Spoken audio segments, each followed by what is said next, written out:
El amor de Dios es uno de los atributos más mencionados, pero al mismo tiempo uno muy mal entendido.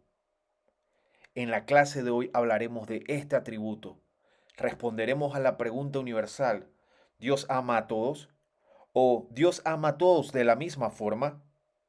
Veremos lo que enseña la Biblia acerca de este atributo.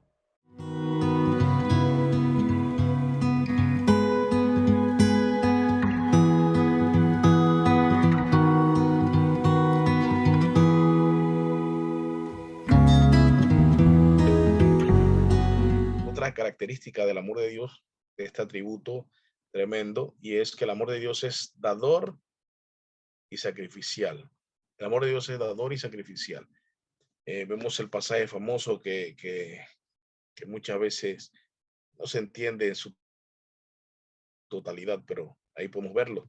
El Juan 3:16. De tal manera amó Dios al mundo, ha dado a su Hijo unigénito para que todo aquel que en él cree no se pierda, mas tenga vida eterna. Así que ahí vemos, de tal manera amó Dios al mundo que dio.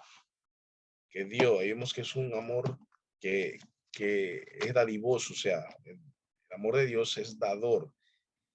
Pero ese es el pasaje que más se conoce, por decirlo así. Vamos a ver ahora el de Romanos 5, versículo 8, y vamos a ver lo que dice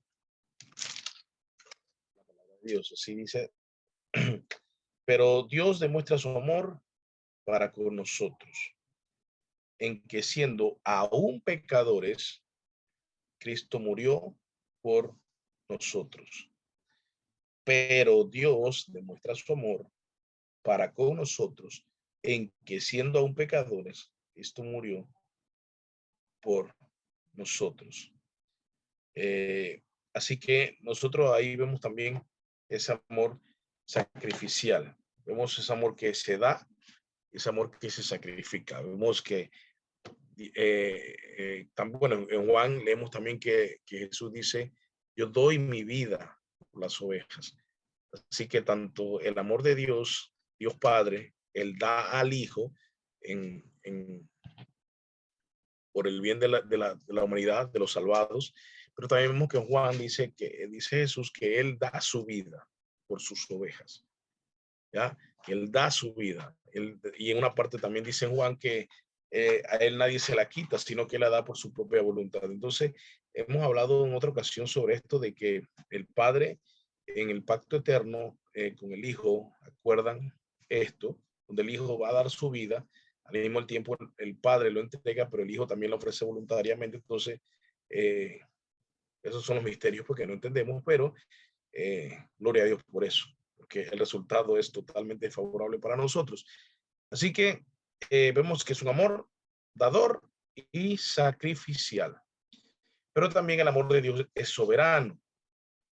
Y aquí es donde algunos pues se sienten atacados por estas doctrinas.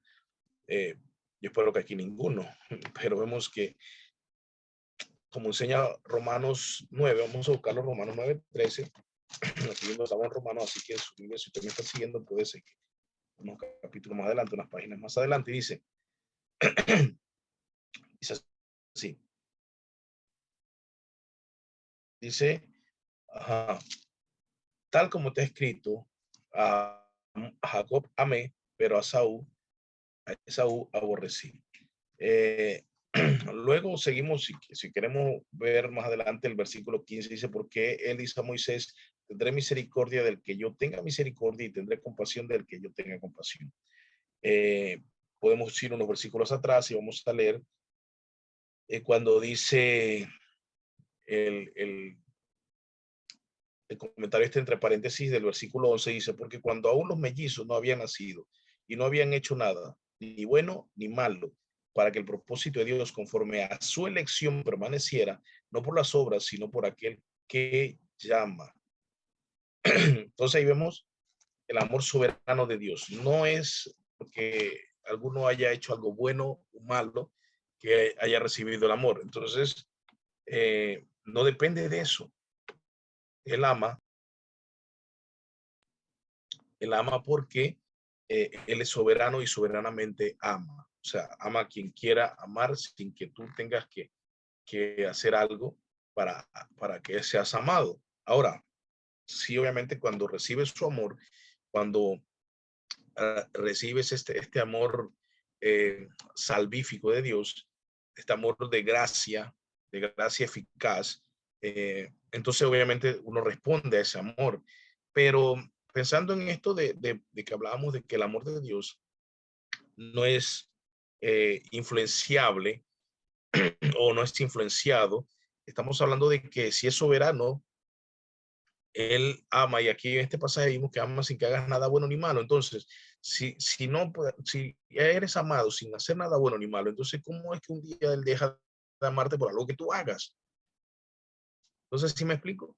Luego dices, no, ya Dios no me ama. Ok, si Dios te amó, te ha amado con amor eterno, pero también vemos que al ser un amor soberano, ahí tienes también la confianza de que Él no dejará de amarte, porque si Él te ha amado pese a que tú, antes que naciera, Él sabía obviamente si ibas a ser bueno o malo, pero Él te amó sin importar eso. Él te ha amado porque Él es soberano y le plació amarte. Entonces, vemos que por todos lados donde vemos esto, la gente usa el amor de Dios de una forma equivocada muchas veces, pero también hay otras personas que usan el amor de Dios en otro extremo. Digamos, hay una parte que cree que puede perder el amor de Dios y hay otra gente entonces que cree que puede abusar del amor de Dios. Y estos extremos son malos. Hay que saber estar en la línea, en el equilibrio allí, equilibradamente en esta doctrina del amor de Dios, donde sabemos que es soberano, donde sabemos que es sacrificial, donde vemos que es dadivoso, donde vemos que es atrayente para para los suyos, donde donde nosotros podemos eh, aferrarnos a, a, ese atributo que nos beneficia tanto. Y otra cosa que quiero señalar aquí, hablando de este pasaje, antes que salga a la vista o que alguien levante la mano, bueno, tal vez no levante la mano, pero de repente me sorprenden, es el hecho de que este pasaje para muchos le es un poco difícil. Y algunos aquí han dicho que Jacob se refiere a la nación de Israel y Esaú se refiere a todas las demás personas y quieren llevar este pasaje a otro punto que no tiene nada que ver. Pero voy a mostrarles algo acá sobre esto y quiero mostrar una frase de Spurgeon, a pesar de que Spurgeon, esta frase se ha dicho mucho, pero yo les voy a explicar algo ahorita.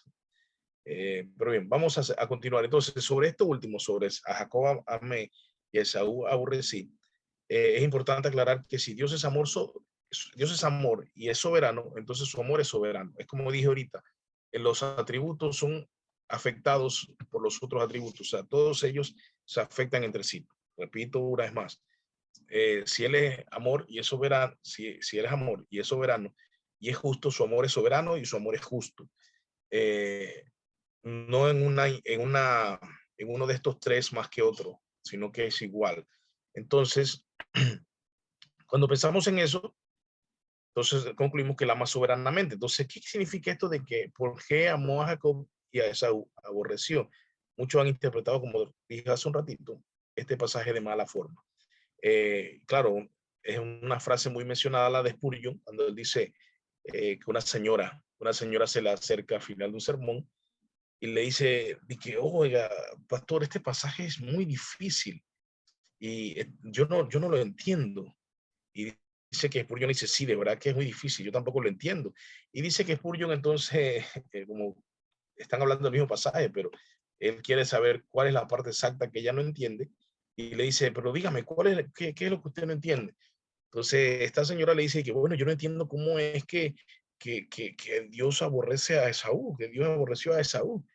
Y dice Spurgeon, no, no, o sea, esto yo lo entiendo claro, lo que yo no entiendo es cómo amó a Jacob. Entonces, esta frase de Spurgeon es muy famosa, se cita mucho, pero yo quiero ir más allá de esa frase, porque esa frase termina allí, es un poco jocosa, claro, tiene una verdad, y la verdad que tiene es que, obviamente, presta atención a esto, es que sí, o sea, no responde el problema, no resuelve el problema. Sin embargo, nos habla de la soberanía de Dios. ¿Cuál es el problema que resuelve? Aquella señora que se acerca a Spurgeon le dice que ella no entiende cómo es Jacob aborrecido, cómo es Esaú aborrecido, obviamente porque ve como a Dios como que odia a alguien. Spurgeon entonces responde que no, que a él lo que le impacta es cómo es amado. Y claro, ahí hay algo muy tremendo, o sea, porque Jacob no merecía tampoco el amor de Dios. Sin embargo, es recipiente de ese amor de Dios. Entonces, claro que eso es muy bonito, eso es muy lindo, eso es muy tremendo, pero no resuelve el problema de que entonces Dios odió, que Dios odia así porque sí, pues porque soberanamente odia. Entonces, aquí tenemos que entender el contexto que estamos hablando, o que Pablo habló en Romanos 9, y es un contexto de la elección de Dios. Y sí, repito, algunos han usado esto para decir Jacob como Israel, como la nación de Israel, y Esaú como todas las demás naciones paganas, pero eso para mí, aunque igual sería elección, me parece a mí que el contexto me indica más que está hablando de, de los mellizos. O sea, no hay que poner figura de lenguaje donde no hay figura de lenguaje. Si arriba el comentario del versículo 11, que es un comentario editorial, entre paréntesis, allí dice, porque aun cuando los mellizos no habían nacido y no habían hecho nada, ni bueno ni malo, para que el propósito de Dios conforme a su elección permaneciera, no por las obras, sino por aquel que llama. O sea, este es un comentario editorial que Pablo hace, entre paréntesis, como dice, voy a explicarles algo para que lo tengan claro en este pasaje. Eso me da a entender a mí que estos no son dos naciones, o que son gentiles y judíos, o gentiles e Israel, sino que más bien son dos personas. Aquí Pablo está hablando de la elección de Dios que permanece o prevalece, independientemente de nuestros actos.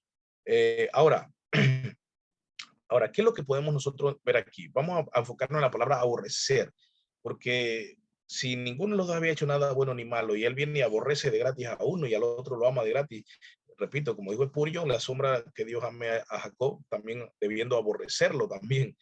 Sin embargo, yo tengo que entender que esto es un hebraísmo, esto es un hebraísmo, y aquí la gente eh, tiene que observar el lenguaje bíblico, y bueno, lo que pasa es que sí, hay cosas que se pueden interpretar llanamente, pero hay otras cosas que necesitan un poco más de estudio. Y cuando nosotros metemos a ver esta frase, aborrecer, este sentido, nosotros hay una cosa que se llama el usus loquendi, que es el habla corriente, o el uso del que habla. O sea, yo tengo que entender en ese contexto eso de aborrecer, que era para nosotros una palabra muy fuerte, aborrecer. Oh, yo te aborrezco, y es como un odio. De hecho, aborrecer es un odio más profundo que el odio mismo. Ya, ya, si tú dices a una persona te odio y quieres decir, bueno, ¿cómo lo puedo hacer más fuerte? Tú dices te aborrezco, entonces la gente dice, wow, eso es más que el odio, o sea, de verdad que está frito, de verdad que esta persona la tiene contra ti. Claro, pero recuérdense que la Biblia no se escribió ayer, la Biblia no se escribió hace 100 años. Recuérdense que el lenguaje va cambiando cada 30 años, va evolucionando o, o involucionando con esto de todes y todo eso, ¿no? Usted sabe ya. Así que yo tengo que irme a ese uso del que escribe, del hablante, ¿ya? Entonces, cuando yo me voy a eso, yo tengo que ver ese aborrecer en ese contexto de los judíos. Pablo era un judío, Jesús era un judío. ¿Cómo se usaba eso? ¿Cómo se usaba aborrecer? Y es allí cuando entonces nosotros podemos encontrar otro pasaje, que está en Lucas 14. Acompáñeme con su Biblia, Lucas 14, un pasaje conocido. Quiero contar una anécdota rapidito. Una hermana en una iglesia una vez, viene y agarró esta porción de la Biblia, y le dijeron, bueno, Lucas 14, 26. Y le dijeron, hermana, a usted le toca leer Lucas 14, 26 hasta el 35. Y la hermana dice, ah, listo, está bien. Y cuando empieza, si alguno viene a mí y no aborrece a su padre y a su madre, a su mujer y a su hijo y a sus hermanos y a sus hermanas, y aún hasta su propia vida, no puede ser mi discípulo. Y siguió leyendo, y cuando terminó de leer, yo vengo y le digo, hermana fulana, vi que hasta que se detuvo en el primer versículo que leyó. Dice, ay, es que yo nunca había leído eso. Bueno, primero es triste que nunca haya leído eso. Estaba leyendo en el servicio dominical. Bueno, es una crítica nada más no quiero exponer a la hermana, por eso no voy a decir su nombre, nada más voy a decir que eso pasó y es triste, que esto nos lleva a reflexionar, que esto nos lleva a reflexionar, hermanos. Pero se quedó así, después me comentó, Pablo, explícame eso, porque eso me dejó, y yo dije, ok, toda otra cosa, ni siquiera había consultado el texto que iba a leer antes de leerlo al frente, pues cosas que pasan en las iglesias, amados hermanos, pero que el Señor nos ayude. Entonces, cuando yo leo esto, si alguno viene a mí y no aborrece a su padre y madre, ahora, piensen esto, volvemos, estamos hablando de un hebraísmo. Esta frase no la dijo una persona de Estados Unidos, esta persona no la dijo una persona de Panamá, esta persona no la dijo una persona, esta frase no la dijo una persona de Costa Rica, de Colombia, de Venezuela, de qué sé yo. Esta persona está diciendo, esta frase la está diciendo una persona hace 2000 y pico de años, o bueno, 2000 años, casi 2000 años. Entonces yo tengo que entender, tengo que viajar allá. Y primero, sin siquiera buscar un diccionario, ni una concordancia, ni nada de esto, yo tengo que pensar en esto. Jesús dice aquí, si alguno viene a mí no aborrece padre y madre, pero espérate, en los 10 mandamientos no está honrar a padre y madre. ¿Acaso aborrecer, en el sentido que lo entendemos hoy, odiar profundamente a mi padre y a mi madre, no rompería ese mandamiento de honrar padre y madre? Porque parte de la honra es respetar, es amar, me explico. O sea, ¿cómo puede ser al mismo tiempo cierto? Por eso es que muchos entonces ateitos, recuérdense que digo ateitos porque, este, ¿cómo se llama?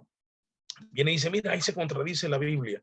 Otros para zafar y lastimosamente, como he hablado con los ministros de la iglesia, eh, para zafar lo que dicen es, no, lo que pasa es que eso era el Antiguo Testamento, honra padre y madre, pero acá hay otra nueva ley.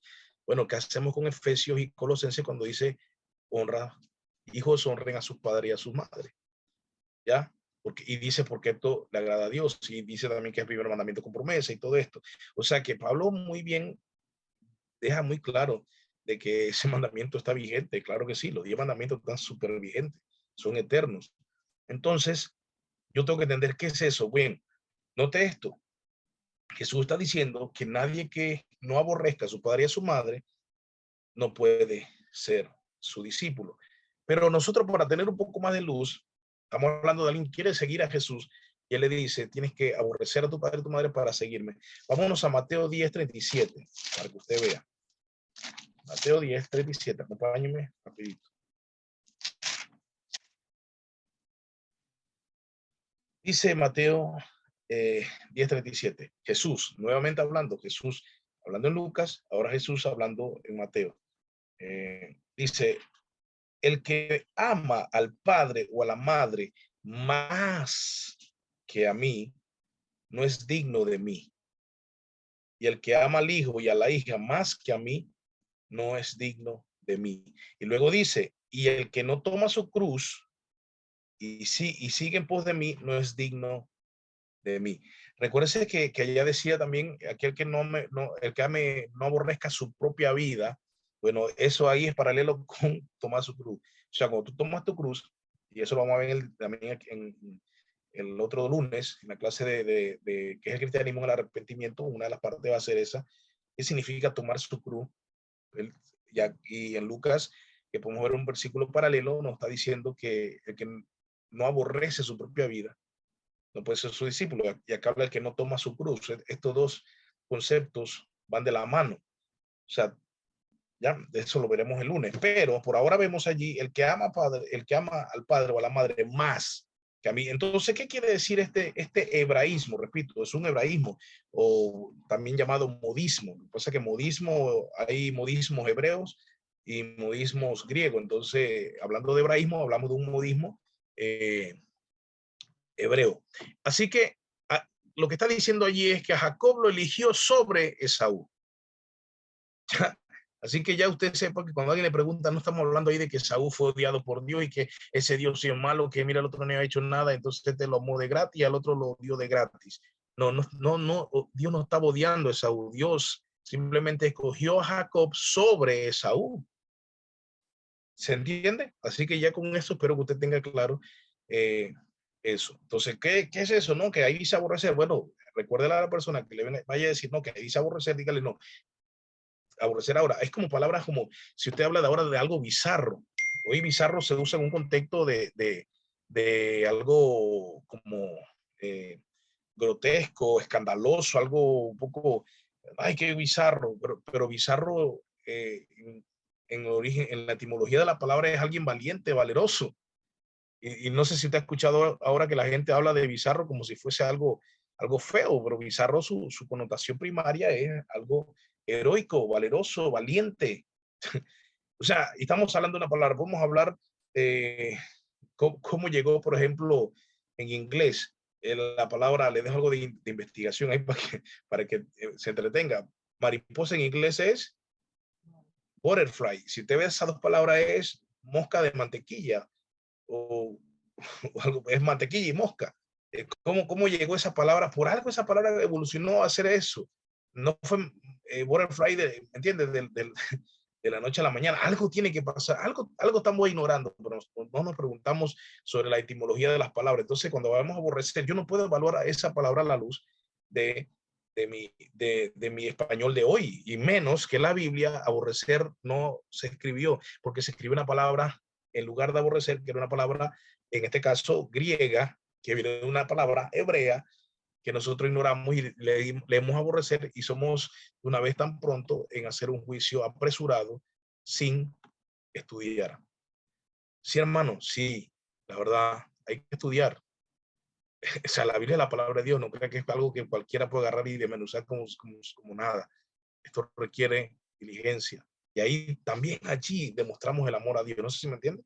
Así, cuando usted se pone a escudriñar las escrituras, realmente usted está demostrando también amor a Dios, porque está amando su palabra, está valorando su palabra, respetando su palabra, honrando su palabra. Entonces, cuando ya no respondamos, porque yo he visto a gente zafando con esta respuesta de Spurgeon y lo deja allí un par de risas y ahí quedó. No, expliquémosle a los hermanos o a las personas que demandan razón de nuestra fe qué significa eso de que Jacob amó y a Saúl aborreció.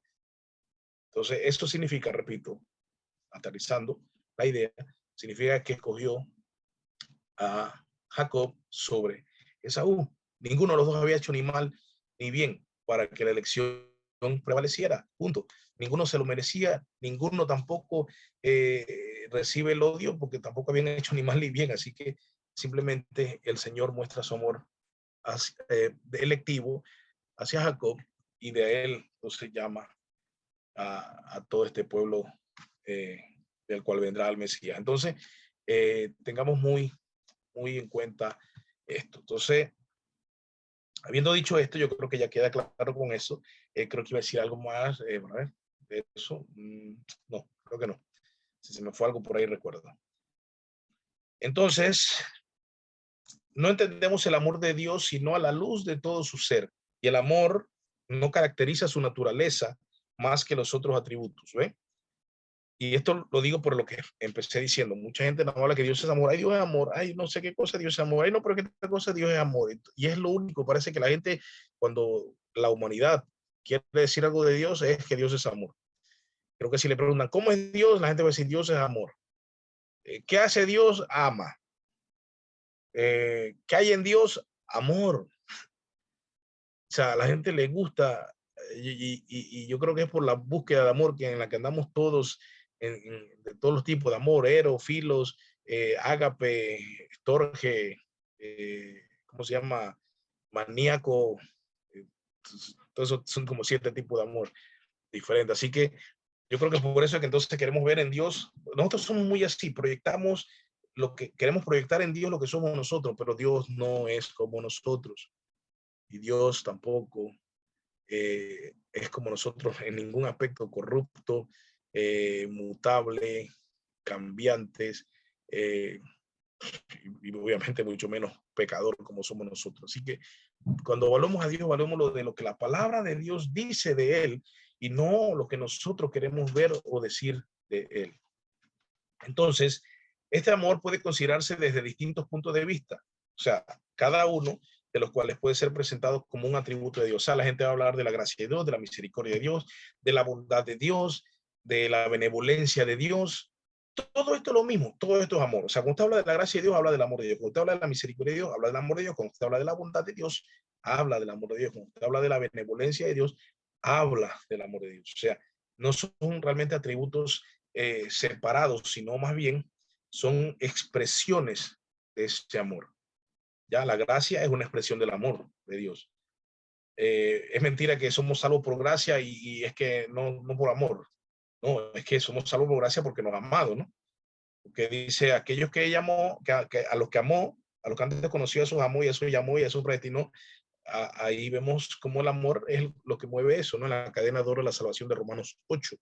Entonces, la misericordia de Dios también es una expresión del amor de Dios. Cuando Dios, en el salmo que yo mandé antes, en la mañana, eh, era el Salmo 6, versículo 4, de hecho, que decía, eh, vuélvete, Señor, rescata mi alma, sálvame por tu misericordia.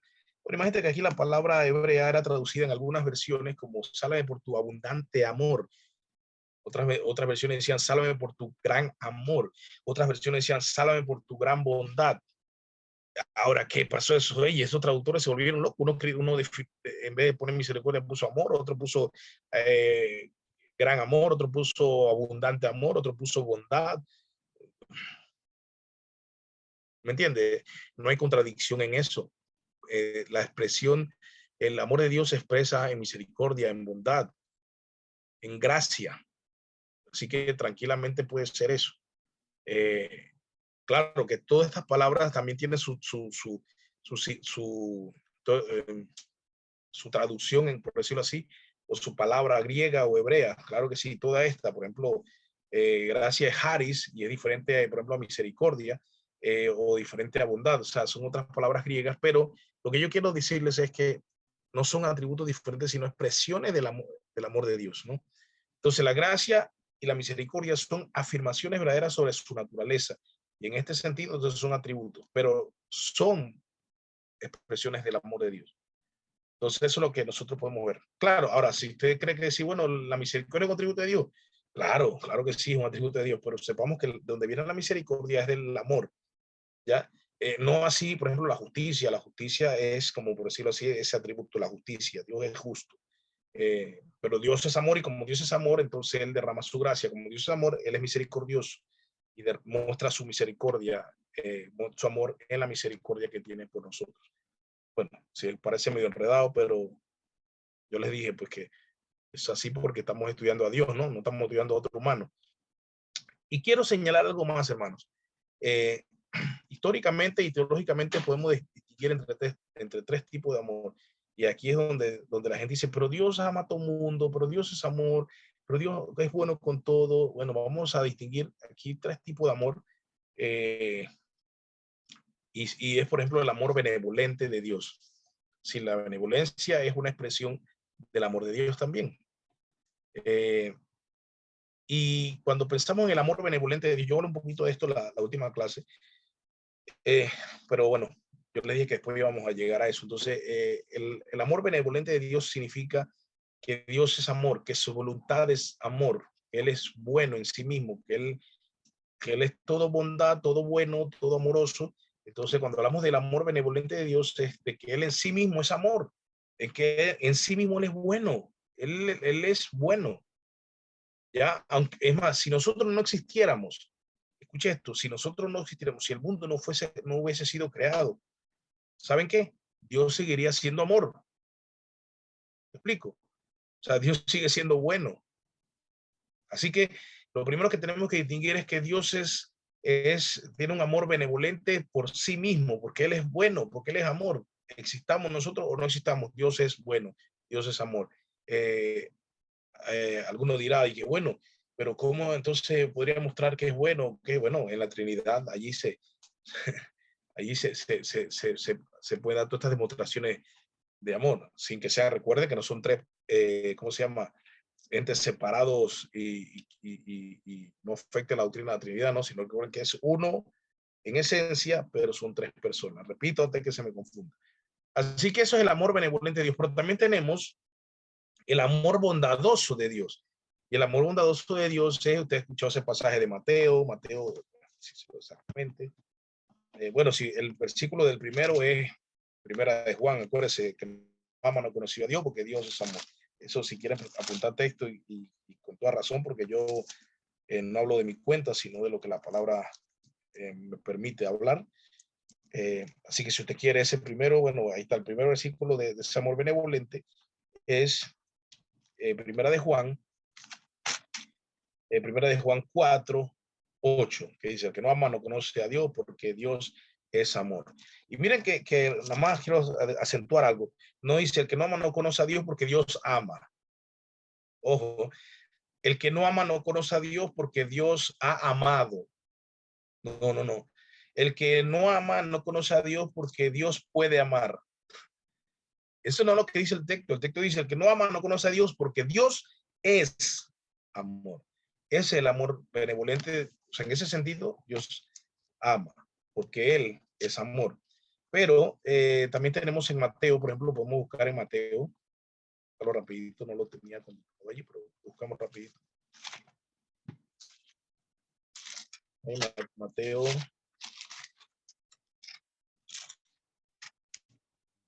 Mateo 5, versículo 43 dice, habéis oído que se dijo, amarás a tu prójimo y odiarás a tu enemigo. Dice el 44, pero yo os digo, amad a vuestros enemigos y orad por los que os persiguen. Y dice el 45, para que seáis hijos de vuestro Padre que está en los cielos, porque Él hace salir el sol sobre malos y buenos y llover sobre justos e injustos. ¿Se dan cuenta?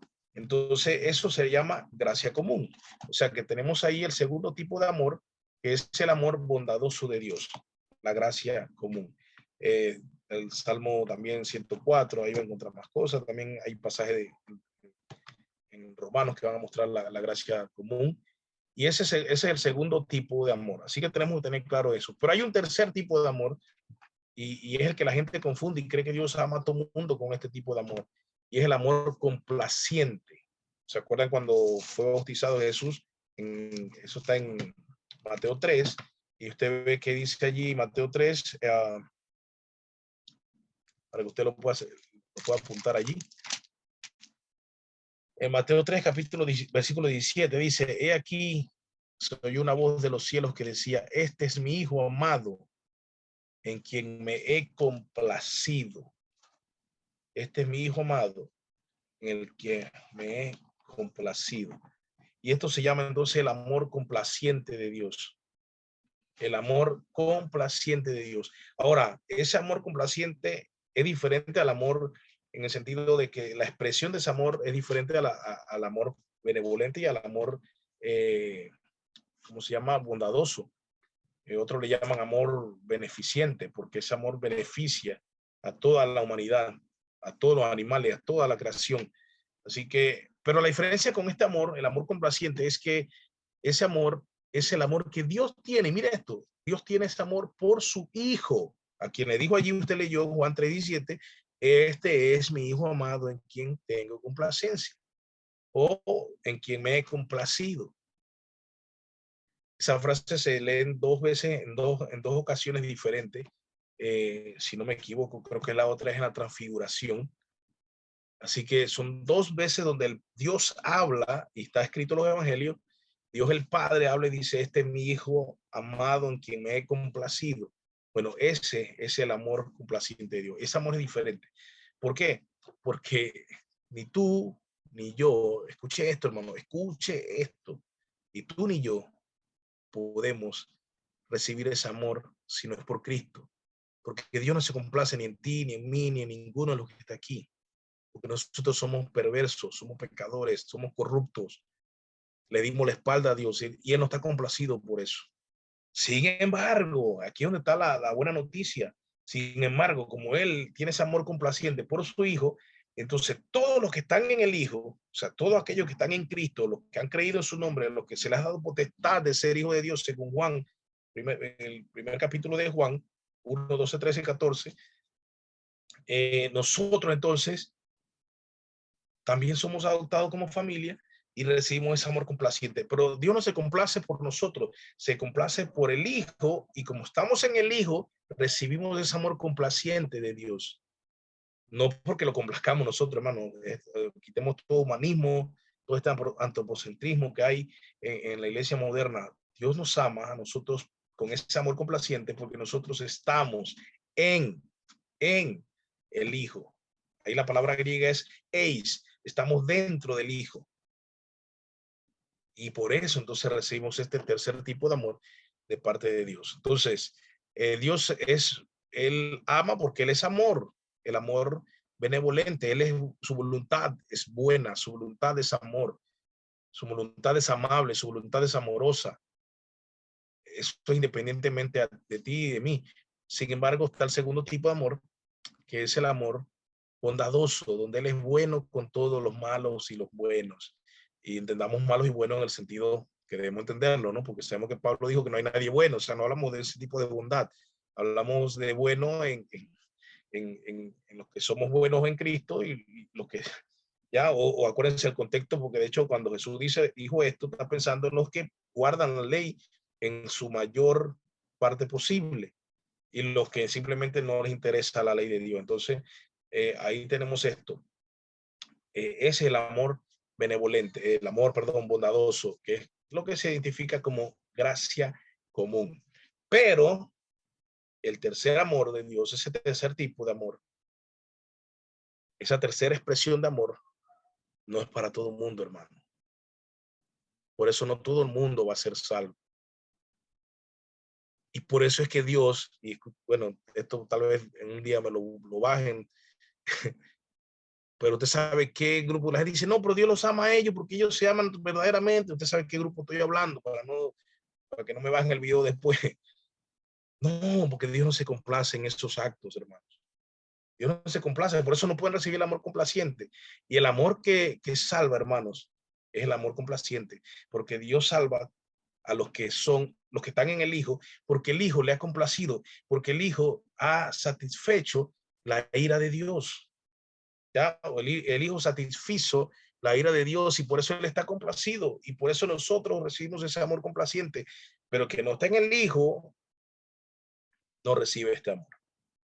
Por más bonito que se vean esas parejas, según el ojo humano perverso, por todo lo que quieran decir, todo lo que quieran decir, no, pero Dios los ama porque ellos se aman, no, no, si no se complace, no pueden ser salvos, porque el amor complaciente es el que, es por decirlo así, es el amor en el que somos salvados.